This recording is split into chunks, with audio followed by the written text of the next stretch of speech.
আমি আবার বলছি আপনাদেরকে, বেগম খালেদা জিয়া কোনো দলের নয়, একক সম্পদ নয়, উনি রাষ্ট্রের, এই দেশের। বেগম খালেদা জিয়ার অপর নাম বাংলাদেশ। এই মুহূর্তে সারা বাংলাদেশের সকল রাজনীতির ঊর্ধ্বে দলমত নির্বিশেষে দেশ নেত্রীকে ভালোবাসছেন এবং সবাই দোয়া করতেছেন। এবং আমরাও আপনাদের কাছে দেশবাসীকে দোয়া চাই, বেগম জিয়ার জন্য দোয়া করবেন, হায়াত মত আল্লাহর কাছে।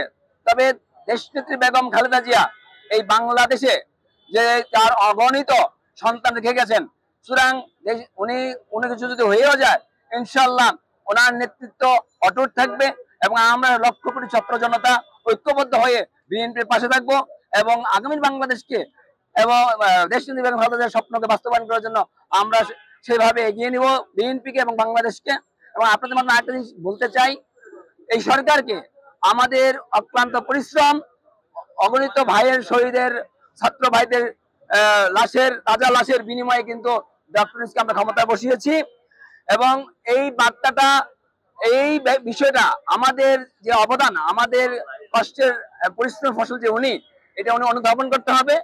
এবং ওনাকে বারবার বলতে চাই, উনি গতকাল এই মধ্যে বেগম খালেদা জিয়ার একমাত্র সন্তান, আপনারা জানেন ওনার ছোট সন্তান ইতিমধ্যে পৃথিবী থেকে হাসিনার অত্যাচার অবিচারে উনি ধুকে ধুকে উনি মারা গিয়েছেন। এখন একমাত্র সম্বল হলো তারেক রহমান। আপনারা জানেন, আপনারা মায়ের সন্তান, আমরা মায়ের সন্তান। একটা মায়ের সবচেয়ে বড় আকাঙ্ক্ষা থাকে শেষ মুহূর্তে যেন তার সন্তান তার পাশে থাকে। তারেক রহমান সাহেব এই মুহূর্তে তার মামতা মায়ের পাশে থাকুক। তার মায়ের শুধু চাহিদা না, সারা বাংলাদেশের মানুষের চাহিদা।